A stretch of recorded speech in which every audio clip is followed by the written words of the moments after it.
Eu sou Francisco Nóbrega de Lima e é com imenso prazer que estou agora aqui consigo.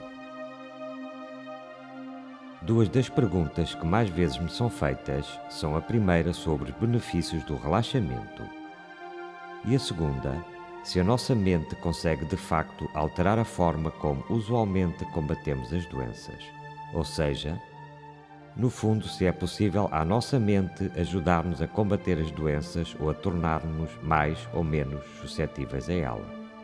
Ou seja, será que de facto a nossa mente pode verdadeiramente afetar o nosso corpo? Todos nós sabemos, por exemplo, que quando temos medo ou apanhamos um susto, que suamos, que o nosso coração bate mais depressa e que até ficamos ansiosos. O que demonstra que de facto a nossa mente afeta o nosso corpo. Mas a grande questão é saber se a mente pode afetar e até que ponto o nosso sistema imunitário e através dele todos os nossos órgãos e sistemas, e se podemos tirar algum proveito desse facto.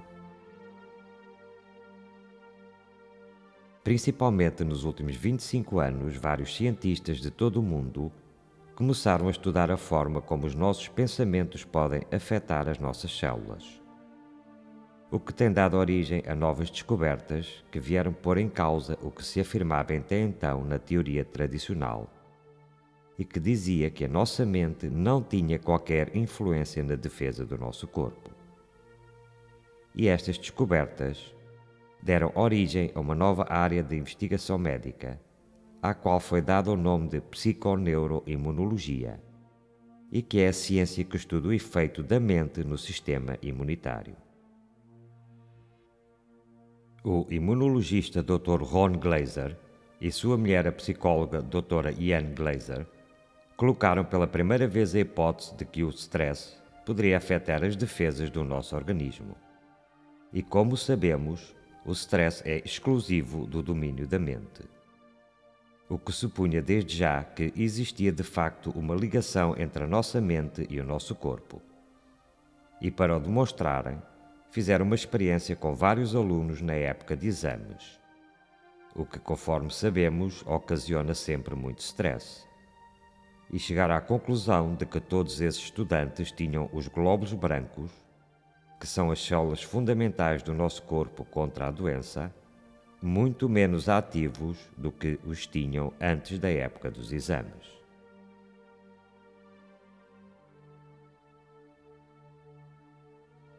O próximo passo foi procurar o caminho pelo qual o nosso cérebro comunicava com o nosso sistema imunológico.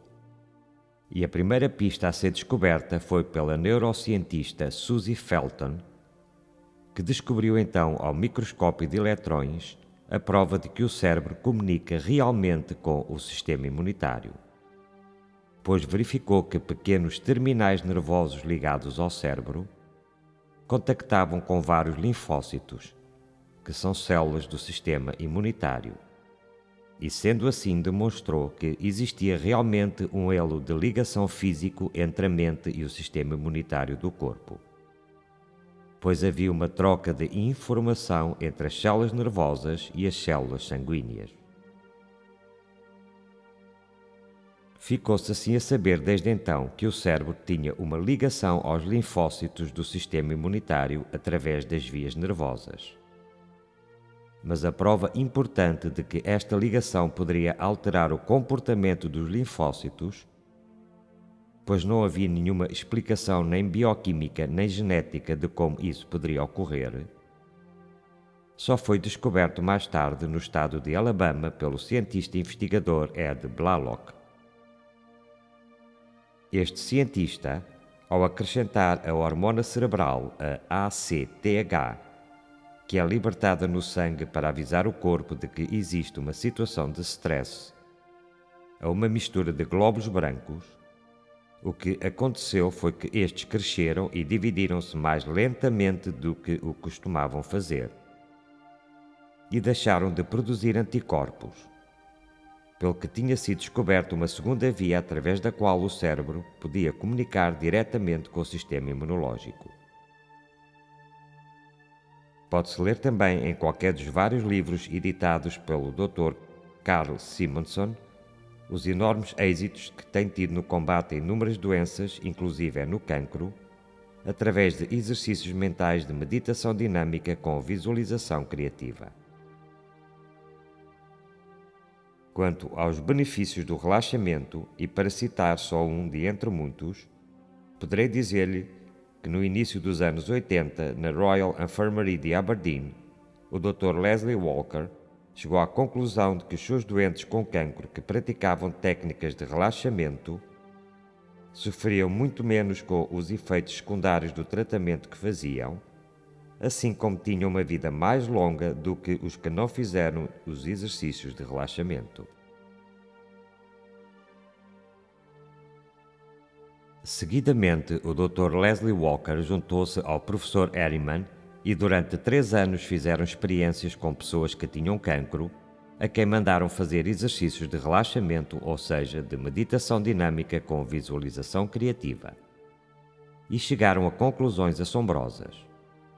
Pois nos doentes que praticavam relaxamento com visualização criativa, havia um aumento tanto na atividade como em percentagem de alguns glóbulos brancos importantes no combate às células cancerosas. O que não acontecia no grupo de pessoas que com o mesmo problema não faziam relaxamento com visualização. O que indicava que ao se conseguir aumentar o número dessas células, possivelmente elas tinham um efeito anticancerígeno. Muitos mais estudos científicos têm sido feitos e todos eles apontam no mesmo sentido, de que a mente pode condicionar o corpo e dar uma ajuda muito importante no combate a qualquer doença, principalmente quando a pessoa se encontra em certos níveis mentais, como os níveis alfa e teta, que são exatamente os níveis em que está ao fazer os exercícios dos vários CDs que editei e que estão à sua disposição. Nestes trabalhos fala-se muito do nosso cérebro, pelo que considero interessante para todos aqueles que têm menos conhecimentos sobre ele, escutarem agora uma breve explicação. O nosso cérebro é composto por 3 partes que são o tronco encefálico, o cerebelo e o cérebro propriamente dito. O tronco encefálico está situado logo acima da coluna vertebral e é ele que trata de transferir as informações dos sentidos e controla os movimentos respiratórios e os batimentos do coração, mas não cria por si só nenhum sentimento ou raciocínio. O cerebelo fica situado por trás do tronco encefálico e é ele que o ajuda a mover o seu corpo, coordenando os músculos e conservando assim parte da memória dos seus movimentos. Por fim, o cérebro propriamente dito, que é onde estão situados os pensamentos, a memória e as emoções. Ele é coberto por uma fina camada que faz parte do córtex cerebral, com 1 a 2 milímetros de espessura, chamada de neocórtex, que podemos dizer que é a parte do cérebro que raciocina, e é por isso a responsável por todos os pensamentos, e é a parte que faz com que você se sinta você. Por baixo do neocórtex fica toda a grande massa do cérebro, mas que não produz nenhum pensamento ou sentimento, e que se divide em 4 áreas ou lobos, e que são o lobo frontal, onde são efetuadas a maior parte da resolução do raciocínio abstrato, o lobo parietal, onde são processadas as informações vindas dos seus 5 sentidos, o lobo temporal, que controla a audição, a linguagem e a memória, e por fim o lobo occipital, que controla a visão. E sabe-se hoje que, contrariamente ao que se afirmava no passado, que cada pensamento ou memória necessita do funcionamento de várias áreas do cérebro, muitas vezes até em lobos diferentes. E é essa a razão pela qual é muito difícil apagar ou eliminar completamente uma memória, já que partes dessa mesma memória estão distribuídas por muitas áreas diferentes do cérebro. O nosso cérebro é composto por dois hemisférios cerebrais, em que o nosso hemisfério cerebral esquerdo está mais ligado à linguagem escrita e falada, à lógica, à razão, à análise e à organização do tempo. E é, portanto, sequencial, associativo e matemático. E está relacionado com o funcionamento dos nossos sentidos físicos, estando assim mais ligado aos aspectos materiais da existência humana. Por sua vez, o nosso hemisfério cerebral direito maneja imagens, a sensibilidade, a imaginação, a criatividade e a intuição. E é metafísico porque maneja símbolos e metáforas, em que símbolo é uma imagem que exprime uma ideia específica, e uma metáfora é um conjunto de imagens ou de palavras que exprimem um sentimento. Esses dois hemisférios estão unidos entre si por um feixe de nervos chamado de corpo caloso e que tem por fim coordenar as várias funções de um lado para o outro. Hoje em dia, no entanto, pensa-se que os dois hemisférios são mais parecidos entre si do que se pensava e que a separação entre lógica e emoção é devida não em grande parte às diferenças entre os dois hemisférios, mas sim às diferenças entre o neocórtex e o nosso sistema límbico, que vamos ver em seguida do que se trata. Tanto o neocórtex, a que podemos chamar de cérebro racional, como o sistema límbico, a que podemos apelidar de cérebro emocional, fazem parte do córtex cerebral. E é o sistema límbico o elo de ligação entre a nossa mente e o nosso corpo, e exerce uma tremenda influência nas nossas emoções e nas nossas memórias. O sistema límbico é composto por várias partes que são, primeiro, o hipocampo, que é o centro de memória do cérebro e que guarda em si mesmo as memórias recentes, enviando as mais antigas para o neocórtex.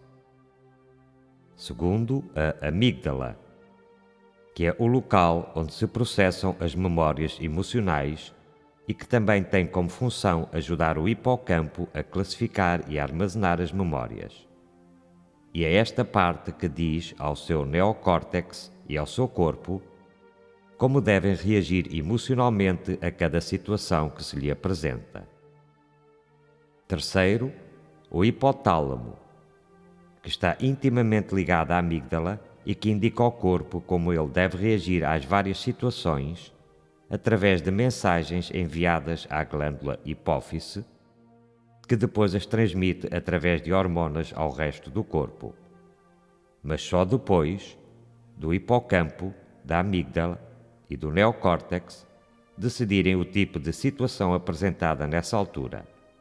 E o hipotálamo ainda controla a temperatura do corpo, a fome, a sede e a função sexual. Em quarto lugar, temos o tálamo, onde são recebidas todas as mensagens que estão chegando até si, exceto o olfato, e que as retransmite para os vários centros de processamento do cérebro. Por fim, temos a glândula da hipófise, também conhecida por pituitária, e é ela que regula todo o nosso sistema endócrino, que é um conjunto de glândulas que produzem hormonas que são substâncias químicas que vão ativar vários órgãos no nosso corpo e que também influenciam o cérebro, determinando o que as outras glândulas devem fazer e que recebe as suas mensagens do hipotálamo e que depois orientam o nosso organismo para produzir as hormonas de que ele precisa perante determinada situação. É assim no nosso sistema límbico que o nosso corpo e a nossa mente se encontram, já que ele e o neocórtex trabalham em uníssono com o fim de se formarem os pensamentos e as emoções e decidirem as respostas físicas do corpo a esses mesmos pensamentos e emoções. Pois o sistema límbico liga o cérebro ao sistema endócrino, ou seja, a várias glândulas que por sua vez controlam o nosso corpo.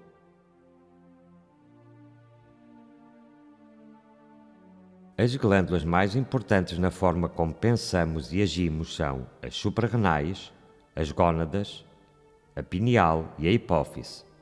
E é esta última que estimula as suprarrenais, a tiroide, as gónadas e as mamárias. No caso de um acontecimento que traga muito stress, esse estímulo pode facilmente sobrecarregar o sistema límbico, o que pode levar a um ataque de pânico, em que a pessoa passa a agir de um modo irracional, até que consiga acalmar os seus nervos e se dê de novo um equilíbrio da bioquímica cerebral. Pelo que foi dito, podemos afirmar que é o sistema endócrino que faz com que a mente e o corpo funcionem como um todo. Mudando agora de assunto, vou-lhes falar do sono. Muitas pessoas têm dificuldade em adormecer ou em dormirem uma noite seguida descansada. E começo por lhe dizer que o ato de dormir não é um ato voluntário. É sim o nosso cérebro que nos faz adormecer ao mudar o seu ritmo cerebral, da mesma forma que é ele que controla cada ciclo do sono e que nos acorda. O nosso sono organiza-se sempre da mesma forma e inclui 4 ou 5 ciclos que mudam regularmente de 2 em 2 horas. A primeira fase do ciclo é o adormecimento, em que passamos do nosso estado de vigília ativa, onde temos no cérebro uma predominância de ondas beta com uma frequência cerebral à volta dos 20 ciclos por segundo, para um estado de vigília passiva, onde predominam as ondas alfa entre os 7 e os 14 ciclos por segundo. E esta fase, dependendo de pessoa para pessoa, dura normalmente entre os 5 e os 20 minutos. Seguidamente entramos na fase 2, apelidada de sono leve, onde se dá o maior relaxamento dos músculos do nosso corpo e ficamos com uma predominância de ondas θ entre os 4 e os 7 ciclos por segundo.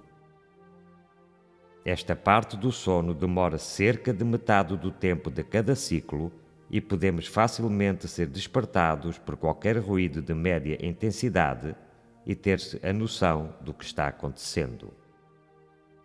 Segue-se a fase 3, chamada de sono lento, com uma duração de cerca de 25 minutos.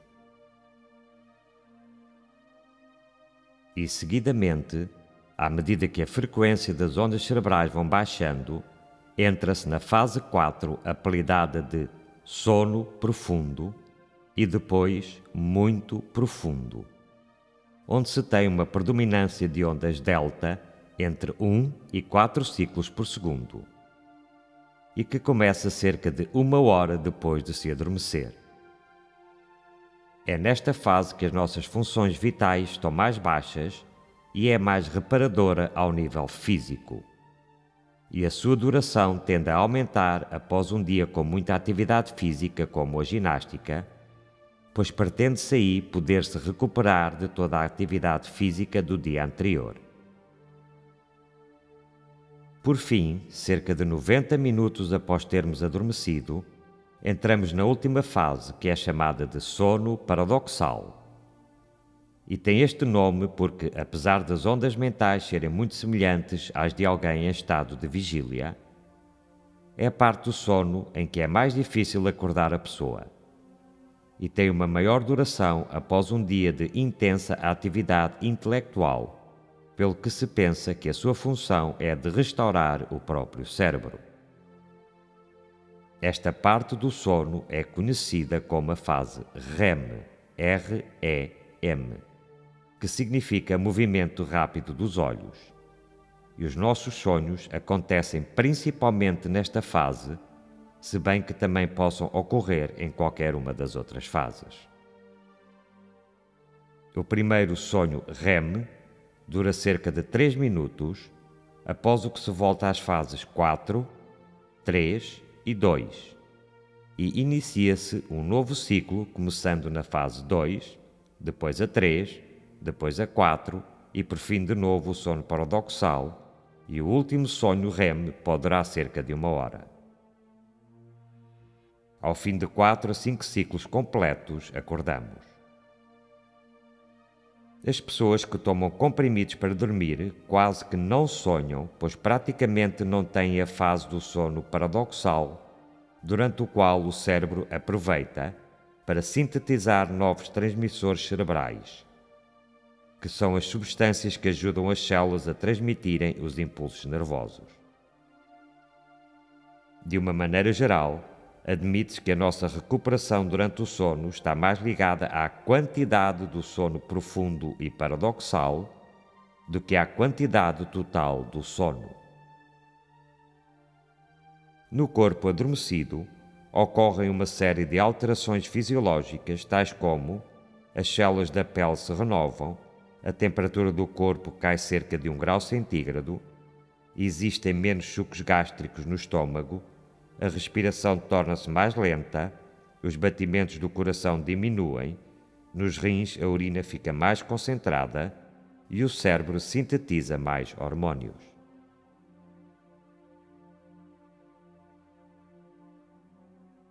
Quanto ao exercício apresentado na faixa seguinte sobre como atingir os seus objetivos, torna-se importante saber qual é a relação existente entre o pensamento positivo que vai utilizar e o universo.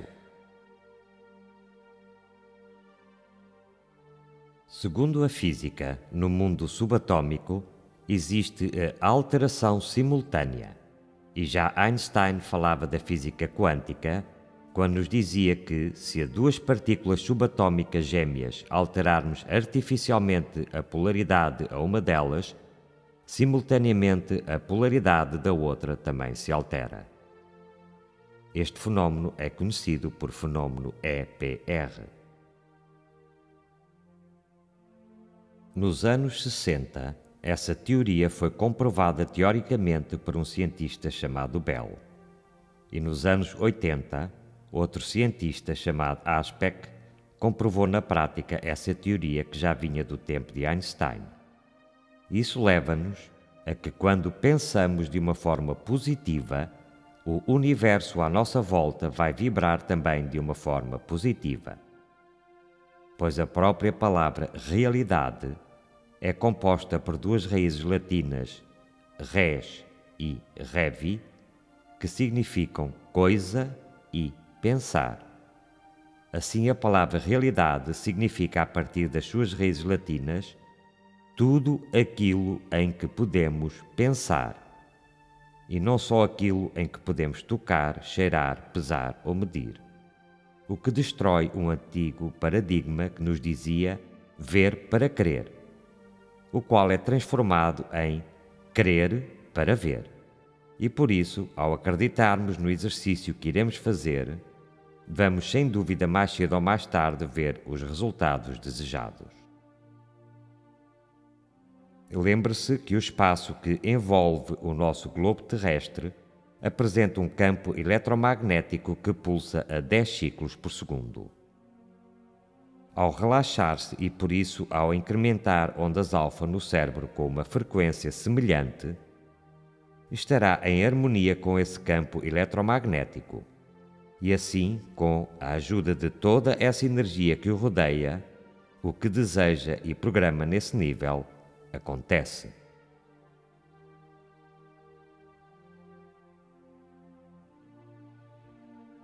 Caso pretenda fazer agora o relaxamento com programação da faixa seguinte, alivie qualquer peça da sua roupa que esteja a incomodá-lo, não cruze as suas pernas nem os seus braços para que a sua circulação se faça com toda a normalidade. Respire sempre normalmente e não crie qualquer tipo de tensão em si durante um relaxamento. Ou seja, se sentir comichão em alguma parte do seu corpo, coce-se. Se sentir necessidade de tossir, tussa. Se pretender mudar a posição do seu corpo, mude-a. E se precisar em qualquer altura de abrir os seus olhos, abra-os. Mas lembre-se que neste último caso e só nele, deverá recomeçar o exercício desde o seu início, já que ao abrir os seus olhos sai do nível mental em que se encontrava e que era o ideal para fazer o seu exercício.